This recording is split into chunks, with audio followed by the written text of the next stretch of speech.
Bonjour fidèles auditeurs, monde entier, vous qui suivez la chaîne YouTube Exode TV, vous êtes partout éparpillés et disséminés dans le monde entier. Je vous redis encore bonjour. Je suis votre frère Placide Roberto Ekata, comme d'habitude pour vous servir.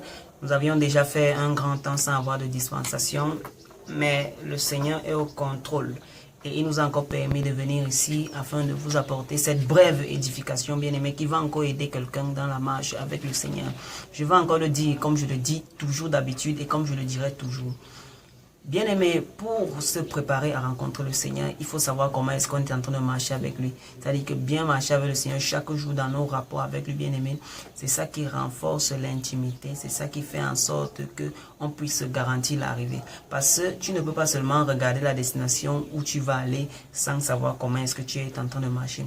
Et aujourd'hui, je vais parler à une personne qui vient d'accepter le Seigneur Jésus-Christ, qui vient de commencer ce grand pèlerinage qu'est la marche chrétienne. J'aimerais spécifiquement parler à cette catégorie de personnes. Pourquoi? Parce que lorsqu'on vient de connaître le Seigneur, il y a quelque chose sur laquelle on tombe souvent et qui fait en sorte que la foi de plusieurs personnes trébuche. Et le Seigneur a mis à cœur ce sujet de parler. C'est pourquoi j'ai eu à cœur de faire cette vidéo spéciale afin de te parler, toi qui es enfant de Dieu et qui aime le Seigneur.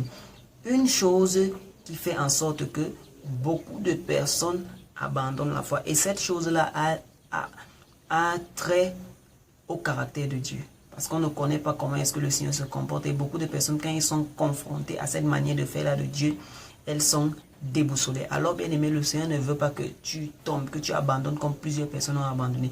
Et ici, bien aimé, j'aimerais encore monter l'échéance plus haut pour dire que ce n'est même pas seulement les nouveaux convertis, même beaucoup de chrétiens qui ont déjà fait des années dans la foi ont perdu la foi, ont perdu le zèle qu'ils avaient au début parce qu'ils ne comprennent pas comment Dieu fonctionne. En fait, il faut comprendre comment Dieu fonctionne afin de pouvoir garder la foi. Dieu a un mode de fonctionnement spécifique. Et donc, tout ceci sera aussi basé sur les différentes expériences que j'ai eues en tant que serviteur de Dieu. Ça fait aujourd'hui 9 ans que j'ai connu le Seigneur Jésus-Christ. J'ai pu marcher avec lui et je vais vous relater, bien aimé, des choses précises sur le comportement de Dieu afin de renforcer votre foi. Bien aimé, depuis 9 ans aujourd'hui que je connais le Seigneur, depuis près de 9 ans aujourd'hui que je connais le Seigneur, que j'ai entendu parler de lui, j'ai découvert des choses dans le comportement de Dieu que beaucoup de personnes qui viennent de connaître Christ et d'autres qui sont encore faibles dans la foi ne sont pas encore rendus compte.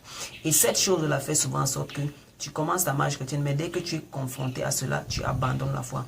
Or, c'est le caractère même de Dieu d'agir ainsi.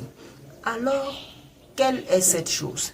Bien aimé, beaucoup de personnes, lorsqu'ils sont en train de venir à Christ, ont des projets. Ils ont des projets, des rêves qu'ils avaient envie de faire. Ils ont beaucoup de choses. D'autres ont envie de devenir docteur, d'autres ont envie de devenir médecin, d'autres ont envie de devenir ingénieur, d'autres ont des projets qu'ils ont en eux. Et maintenant, la plupart du temps, l'erreur qui se fait, c'est souvent quoi? C'est de venir à Christ en pensant que celui-ci va les aider à réaliser leur projet. En fait, c'est la pensée avec laquelle on vient souvent à Christ. C'est-à-dire, j'ai envie de devenir médecin, certainement quand je vais venir à Jésus, il va m'aider à accomplir mon projet de devenir médecin. Il va m'aider à faire ceci, à faire cela. Et maintenant, quand ces personnes entrent dans la foi, elles entrent dans la foi et ont l'espérance que tous leurs projets vont réussir. Et la plupart du temps, qu'est-ce qui se passe souvent? Ces personnes sont déçues. Pourquoi? Parce que la plupart de leurs attentes ne s'accomplissent pas. La plupart de leurs attentes ne s'accomplissent pas. Automatiquement, elles sont frustrées et ces personnes sont amenées à abandonner la foi. Peut-être, toi qui es en train de m'écouter, tu as une doléance dans laquelle tu as un rêve que tu es en train de poursuivre quand tu es encore dans le monde et quand tu as accepté le Seigneur, tu as cru que le Seigneur va t'amener, va t'encourager et tu vois les choses ne sont pas en train de donner, les choses ne sont pas en train de donner. Et là, tu es amené à te dire spécifiquement que, mais tiens, ce Dieu-là n'existe pas parce que moi j'avais un projet, le gars n'a pas accompli. Ça veut dire réellement qu'il n'existe pas. Alors, la question qu'on se pose, c'est de savoir, est-ce que Dieu n'existe réellement pas? Ou bien cela relève-t-il de son fonctionnement? Voilà les deux grandes questions aujourd'hui que je vais traiter. Est-ce que le fait que Dieu n'ait pas accompli ce grand rêve, est-ce que ça veut réellement dire qu'il n'existe pas? Est-ce que tu as raison là? d'abandonner la foi. Alors, la parole de Dieu dit dans le livre de Matthieu chapitre 9, versets 16 à 17, « Personne ne met une pièce de grain neuf à un vieil habit, car elle emporterait une partie de l'habit et la déchirure serait pire.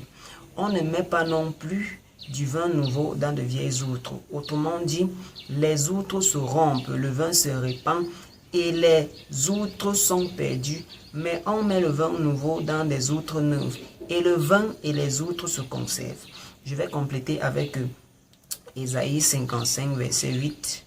« Car mes pensées ne sont pas vos pensées, et vos voix ne sont pas mes voix, dit l'Éternel. » Bien-aimé, ici, c'est Dieu qui est en train de parler.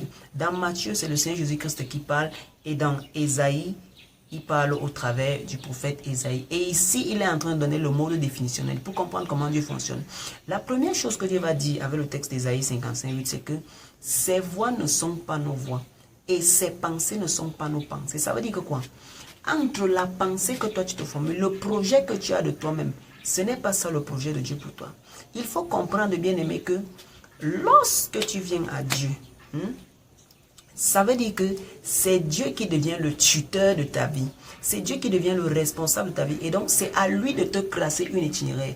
C'est pourquoi tu vas te rendre compte que la plupart des rêves avec lesquels toi tu es venu, tes rêves charnels, tes rêves mondains, tes ambitions mondaines, ça ne sait, Dieu n'a pas accompli ça. Pourquoi? Parce que ce n'est pas dans son dessein. Lorsque tu viens à Dieu, c'est pour que lui, il fasse de toi ce qu'il veut.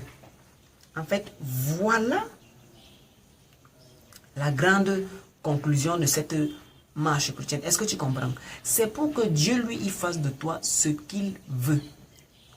Et c'est pour ça que depuis que tu es en train de prier, ton projet ne te réalise. Tu avais un projet d'aller en Europe. Ce n'est pas dans le projet de Dieu. Le projet de Dieu, c'est de faire de toi ce qu'il veut. Et donc, c'est à toi, bien-aimé, de venir, de t'accorder au plan de Dieu et d'abandonner tous tes rêves. Quand tu viens à Christ, qu'est-ce qu'il faut que tu fasses? Tu dois demander à Dieu, Seigneur, qu'est-ce que tu veux que je fasse? Quelle est la destinée que tu prévois pour moi? Et les prières commencent à s'accomplir lorsque tu pries dans la volonté de Dieu.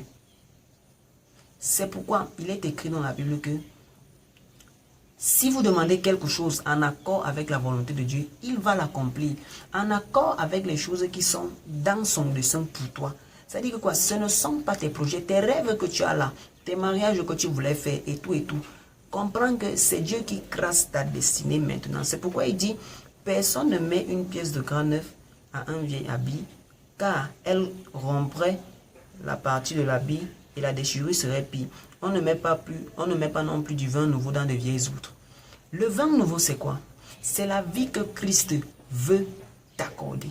Et donc, il faut que tu subisses un renouvellement. Les autres ici représentent ta mentalité, représentent ton système de pensée, représentent la manière dont tu envisages les choses. C'est ça ici les outres. Et on dit, on ne met pas du vin nouveau dans de vieilles outres.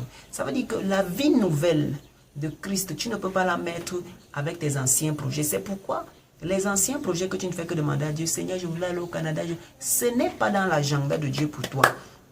C'est cette frustration-là, bien-aimé, que chaque chrétien doit comprendre. Dieu n'accomplit que ses desseins pour toi dans sa vie. Et chaque sujet de prière que tu vas faire, écoute, chaque sujet de prière que tu vas faire, si ça ne cadre pas avec la volonté de Dieu pour toi, Dieu ne va pas exaucer ça. Tu comprends? Dieu ne va pas exaucer ça. Je prends par exemple mon cas bien-aimé. Lorsque j'ai reçu la prophétie en 2014 que j'étais appelé au ministère, vous savez, dans le ministère où j'étais, il y avait la manifestation du Saint-Esprit, la guérison, la prophétie, tout était vraiment waouh. Tout était vraiment waouh. Et je me disais bien aimé que là, j'allais évoluer avec les prophètes qui sont là, les aînés dans la foi qui sont là. Et là, moi aussi, j'allais vite grandir, etc., etc. Mais vous savez ce que Dieu a fait l'année là, bien aimé? Dieu m'a enlevé de la ville là. Il m'a amené, bien aimé, je suis allé faire mes études dans un village. J'ai dit à Dieu que Seigneur, pourquoi est-ce que tu me fais ça? Pourquoi est-ce que tu me coupes là où je voyais souvent les prophètes, là où je voyais souvent les hommes de Dieu, etc., etc. Oh, bien aimé, dans mes rêves, c'était que j'allais rester dans cette ville-là avec ces hommes de Dieu-là et j'allais évoluer. J'avais déjà fait mon propre plan de mon évolution. Et le Seigneur est venu me rappeler là que ses voix ne sont pas mes voix. C'est comme ça que je pars dans ce village-là, bien-aimé. C'est là où j'avais commencé ma première cellule de prière, dans un village où tu es étranger. J'avais fait une première campagne d'évangélisation dans ce village. En fait, j'ai amené une sorte de réveil dans ce village-là pour la première fois. Et c'est comme ça, bien-aimé, que j'ai commencé à grandir. En fait, quand je quittais cette ville-là, je pensais que j'étais en train de perdre, j'allais perdre les enseignements. Or, bien aimé, Dieu m'a amené là pour commencer à m'enseigner d'autres choses selon sa volonté.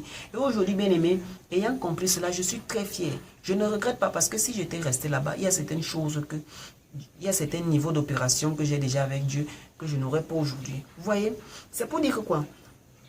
Les voix de Dieu ne sont pas toujours nos voix. Parfois, tu as ton désir que tu avais lorsque tu étais encore dans le monde, mais tu viens dans le Seigneur, ça ne s'accomplit pas.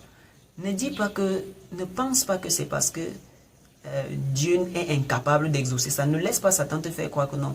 Tu dois comprendre, bien-aimé, que Dieu a ses plans. C'est pourquoi, bien-aimé, lorsque tu essayes quelque chose plusieurs fois, ça ne donne pas. Parfois, tu dois aussi laisser parce que peut-être ça ne fait pas partie du plan de Dieu, sauf si tu as reçu une révélation claire. Mais la plupart du temps, là où nos frères et sœurs se heurtent, c'est qu'on vient avec nos projets. Et on vient présenter. Dieu n'accomplit pas notre volonté, il accomplit sa volonté. C'est aussi ça même avec les guérisons, même avec les miracles, bien-aimés. Lorsque, je vais vous dire, bien-aimés, lorsque Dieu t'a appelé à un ministère d'évangélisation, tout ce que tu vas demander à Dieu dans le cadre de l'évangélisation, Dieu va l'accomplir. Pourquoi? C'est dans sa volonté. Seigneur, j'ai besoin d'un baffle pour pouvoir mieux évangéliser. Dieu va te donner ça. Seigneur, j'ai besoin de l'onction pour que je fasse la promotion de ton nom. Il y a des guérisons, il y a des prophéties, il y a des miracles. Dieu va accomplir. Pourquoi? Parce que c'est dans le cadre de l'appel, tu vois. C'est dans le cadre de l'appel qu'il t'a donné que tu es en train de demander cela. Et Dieu va accomplir ça. Pourquoi? Parce que c'est dans ses voies. Tu es en train de prier dans ses voies. Mais par exemple, tu es là, tu ne connais pas le dessein de Dieu pour toi. Tu demandes à Dieu, oh Seigneur, je vais aller en France, je vais épouser une blanche, je veux monter, je veux descendre. Tu n'es pas dans le cadre de Dieu et Dieu ne va pas accomplir ce genre de prières là. Pourquoi? Parce que Dieu exauce les prières qui sont faites dans le cadre de sa volonté. Il faut connaître la volonté de Dieu, jeune chrétien. Je vous assure que Dieu existe, Dieu exauce tout. Bien aimé, quand j'ai découvert le couloir dans lequel le Seigneur est en train de m'appeler, j'ai commencé à prier Dieu pour les dons. Et je vous dis, la première fois que moi je pars évangéliser à l'hôpital, la première fois que j'étais parti évangéliser à l'hôpital, je n'étais pas parti évangéliser à l'hôpital parce que ému par le désir d'aller évangéliser à l'hôpital. Non, j'étais parti évangéliser à l'hôpital pour voir si j'avais un don de guérison. C'est ça le but qui m'avait amené à l'hôpital. Et j'ai dit au Seigneur que Seigneur Dieu de grâce et de bonté, comme je suis en train de partir là, papa, si c'est que j'ai réellement un don de guérison, parce que ça faisait des années que je priais pour le don de guérison. Seigneur, si c'est que j'ai réellement un don de guérison, Père, que tu m'as accordé, fais en sorte, bien, Seigneur, que les malades qui ont des maladies de possession démoniaque là-bas, qu'ils soient délivrés pendant la prière. Bien aimé, le premier malade sur lequel j'ai prié à l'hôpital, bien aimé, il était possédé et l'esprit a commencé à se manifester là sur place. Je dis là sur place. Le mauvais esprit qui le tourmentait de la maladie a commencé à se manifester là, dans une chambre d'hôpital. Il a commencé à se manifester là sur place. Et le deuxième, bien aimé, dans le même temps, je pars encore dans une autre chambre. Il y avait une femme qui avait une sonde. J'ai fait le témoignage là sur ma page Facebook Roberto et Kata Vérité. Vous pouvez aller voir le témoignage là-bas. Donc, qu'est-ce qui se passe avec la femme là? Elle avait une sonde depuis près de 3 mois, 1 mois. Je sais pas, c'était quelque chose comme ça. Elle avait une sonde, c'est-à-dire pas de toilette, pas de sel. C'est à travers les tuyaux que tout se passe, bien aimé. Nous sommes arrivés là-bas. Je suis arrivé là-bas. J'ai prié pour cette femme-là. J'ai prié pour cette femme-là, bien aimée. En un jour, il dit en une nuit, tout s'est débloqué. C'est-à-dire les selles ont encore commencé à sortir. Les selles, les urines, il dit tout. Et les médecins étaient surpris, si bien que la maman de cette fille a demandé si nous ne sommes pas des anges. Parce que les médecins prescrivaient on appelle ça comment? Lorsqu'on te prescrit les ordonnances, là, voilà, les médecins prescrivaient les ordonnances, mais rien. Donc quand tu pries dans le cadre de la volonté de Dieu, c'est là où tu vas voir. C'est là où tu vas voir. C'est pourquoi, jeune chrétien, je t'exhorte à arrêter de faire des prières chanel. Prie dans la volonté de Dieu. Prie dans la volonté. Connais ce que Dieu veut pour toi et prie dans ce sens-là. C'est là où Dieu n'accomplit pas notre volonté. Il dit, car mes pensées ne sont pas vos pensées et vos voix ne sont pas mes voix, dit l'Éternel. Range-toi dans les voies de Dieu et tu le verras certainement à l'œuvre. Shalom. N'oubliez pas de vous abonner et de cliquer sur la clochette pour ne manquer aucune de nos prochaines diffusions. Bye.